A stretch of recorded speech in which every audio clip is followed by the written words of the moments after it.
Assalamualaikum warahmatullahi wabarakatuh. Alhamdulillahi rabbil alamin wassalatu wassalamu ala asyrafil anbiya'i wal mursalin wa ala alihi wa sahbihi ajma'in. Rabbi shrah li sadri wa yassir li amri wahlul 'uqdatam min lisani yafqahu qawli. Insyaallah pada pagi ini kita akan sambung tafsir surah Taha ayat ke-71. Jadi sebelum itu saya bacakan dulu dan kita cuba memahami maksud daripada ayat ini, apakah yang Allah Subhanahu wa taala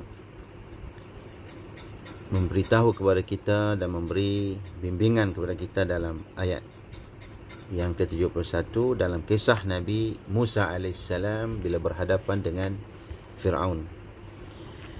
A'udzu billahi minasyaitonir rajim. قال آمنتم له قبل أن آذن لكم إنه لكبيركم الذي علمكم السحر فلأقطعن أيديكم وأرجلكم من خلاف ولأصلبنكم في جذوع النخل ولتعلمن أينا أشد عذابا وأبقى. Berkata Fir'aun, apakah kamu telah beriman kepadanya, yakni kepada Musa, sebelum aku memberi izin kepada kamu sekalian? Sesungguhnya ia adalah pemimpinmu yang mengajarkan sihir kepadamu sekalian. Maka sesungguhnya aku akan memotong tangan dan kakimu sekalian dengan bersilang secara bertimbal balik. Dan sesungguhnya aku akan menyalibmu sekalian pada pangkal pohon kurma, dan sesungguhnya kamu akan mengetahui siapa di antara kita yang lebih pedih dan lebih kekal siksanya. قالوا لن نؤثرك على ما جاءنا من البينات والذي فطرنا فاقض ما أنت قاض إنما تقضي هذه الحياة الدنيا إنا آمنا بربنا ليغفر لنا خطايانا وما أكرهتنا عليه من السحر والله خير وأبقى. Mereka berkata, kami sekali-kali tidak mengutamakanmu daripada bukti-bukti yang nyata, yakni mukjizat yang telah datang kepada kami dan daripada Rabb yang menciptakan kami. Maka putuskanlah apa yang hendak kamu putuskan, yakni hukumlah apa yang kamu nak hukumkan. Sesungguhnya kamu hanya akan dapat memutuskan pada kehidupan dunia ini sahaja. Sesungguhnya kami telah beriman kepada Rabb kami, yakni kepada Tuhan kami, agar dia mengampuni kesalahan-kesalahan kami dan sihir yang telah kamu paksakan kepada kami melakukannya. Dan Allah lebih baik pahalanya dan lebih kekal azabnya. Jadi tuan-tuan, kalau kita melihat kepada kalimah-kalimah dalam ayat 71 hingga 72, umpamanya Allah sebut fala uqatti'anna aydiyakum wa arjulakum min khilafin, aku akan potong tangan-tangan kamu dan kaki-kaki kamu min khilafin, secara bersilang, secara bersilang. Itu azab yang Fir'aun lakukan kepada tukang-tukang sihir yang beriman. Baik, di dalam ayat ini Allah Subhanahu wa taala menceritakan kepada kita apabila tukang sihir melihat kepada mukjizat Nabi Musa alaihissalam, kerana mukjizat itu adalah bertujuan untuk memberikan atau meyakinkan orang-orang yang didakwahkan oleh Nabi Musa supaya mereka beriman kepada Allah Subhanahu wa taala. Maka tukang-tukang sihir ini, sebagaimana dikatakan oleh Al-Imam Ibnu Abi Hatim menyatakan daripada Ibnu Abbas tukang sihir itu jumlahnya ialah 70 orang. Ada yang kata 72 orang. Ya. Jadi dalam kisah ini, pada paginya mereka menjadi tukang sihir yang tidak beriman, tetapi di petang harinya mereka menjadi syuhada yang telah beriman kepada Allah Subhanahu wa taala. Ini kisah berkaitan dengan tukang sihir Firaun ini. Di paginya mereka menjadi tukang sihir yang kufur kepada Allah Subhanahu wa taala, dan di petang harinya mereka menjadi orang beriman dan mati syahid, dibunuh oleh Firaun ataupun disebut dengan syuhada. Jadi itulah kisah berkaitan dengan tukang sihir Firaun ini, yang berakhir dengan mereka beriman dengan Allah Subhanahu wa taala dan Nabi Musa, dan juga mereka akhirnya syahid, dibunuh oleh Firaun. Jadi mereka menunjukkan kekentalan keimanan kepada Allah Subhanahu wa taala.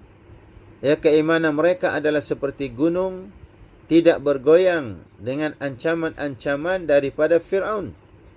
Ya, yang mana ancaman Firaun ini bukan ancaman yang kecil.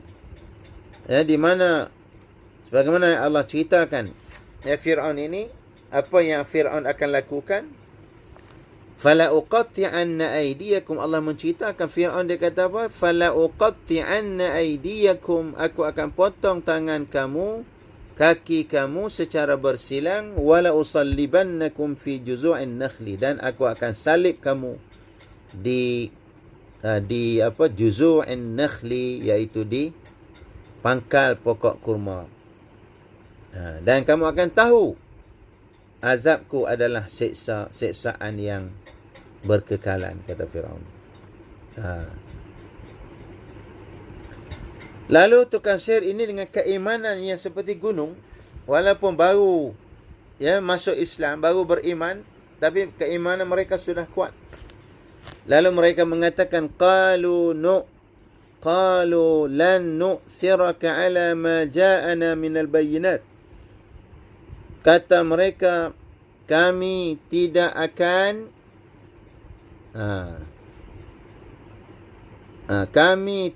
akan mengutamakan ajaran kamu. Lan nu'thiraka. Kami sekali-kali tidak akan mengutamakan kamu, wahai Fir'aun, setelah datang mukjizat yang diberikan oleh Allah kepada Nabi Musa alaihissalam, yang kami dah tengok dan kami dah yakin Nabi Musa membawa ajaran yang benar. Itu. Ma ja'ana minal bayyinat walladhi fatarana. Ya, dan daripada Tuhan yang menjadikan kami. Ya, walladhi fatarana. Walladhi fatarana. Jadi setelah mukjizatnya datang, kami sekali-kali tidak akan mengutamakan kamu. Setelah mukjizat Nabi Musa yang menunjukkan kebenaran ajaran Nabi Musa alaihissalam, ya, dan daripada Tuhan yang menciptakan kami, walladhi fatarana, ya, kami melihat kebesaran Allah Subhanahu wa taala yang menciptakan kami. Faqdi ma anta qad, maka hukumlah apa yang kamu nak hukum. Kata mereka menyerahkan diri kepada Allah. Dan mereka kata kepada Firaun, kamu nak hukum apa pun hukumlah kepada kami. Nak buat macam mana pun buatlah. Nak potong tangan, potong kaki bersilang, nak salib di pelepah kurma, di batang kurma kan. Ya? Innama taqdi hadhihi al-hayat ad-dunya. Kamu hanya boleh menghukum di dalam kehidupan dunia saja. Ya, kamu hanya boleh menghukum dalam kehidupan dunia semata-mata. Inna amanna bi rabbina. Kami sesungguhnya beriman dengan Tuhan kami. liyaghfira lana, supaya Tuhan kami mengampunkan dosa kami, wa ma akrahtana alaihi minas sihr, ya, dan supaya Allah mengampunkan dosa-dosa sihir yang telah kamu paksakan kepada kami. Wallahu khairu wa abqa, dan Allah lebih baik pahalanya dan lebih kekal azabnya. Allah lebih baik pahalanya dan lebih kekal azabnya. Jadi tuan-tuan dan puan-puan, di sini, ya, Allah Subhanahu wa taala menceritakan kepada kita berkaitan dengan keimanan yang kukuh setelah mereka meyakini kepada kebenaran Nabi Musa alaihissalam. Tuan-tuan, pengajaran di sini bahawa orang yang membawa dakwah Islam ini akan menghadapi berbagai-bagai ujian dan cabaran yang Allah Subhanahu wa taala, dengan cabaran dan ujian tersebut, Allah meningkatkan keimanan kita, ya. Allah memberikan keampunan kepada kita. Dan orang yang melaksanakan atau membawa risalah Allah Subhanahu wa taala, ataupun orang-orang yang beriman, pastilah menghadapi ujian daripada Allah Azza wa Jalla. Ada ujian-ujian yang disediakan kepada kita, ya, dengan tujuan, ya, memberi keampunan, dengan tujuan menaikkan darjat di dalam syurga di akhirat nanti. Itu ujian orang-orang yang membawa ajaran Islam. Ini, ya, tukang sihir Fir'aun yang seramai 70 orang lebih ini, di pagi hari mereka kufur dengan Allah, ya, mereka belum beriman. Tapi di petang hari mereka beriman dengan Allah Subhanahu wa taala. Ya, di petang hari mereka yang mempunyai keimanan sekuat gunung, ya, keimanan yang besar, keimanan yang kukuh, sebagaimana kukuhnya gunung, ya, maka begitulah kukuhnya akidah mereka, sehingga akhirnya mereka dibunuh oleh Fir'aun dengan secara zalim. Tetapi mereka mengatakan, kami nak mendapat keampunan Allah di atas dosa-dosa kami, dosa-dosa sihir yang kami lakukan. Inilah tuan-tuan kisah bagaimana orang yang beriman, yang membawa keimanan, ya, diuji oleh Allah Subhanahu wa taala dengan ujian yang paling besar, iaitulah, ya, dihukum bunuh. Kerana apa?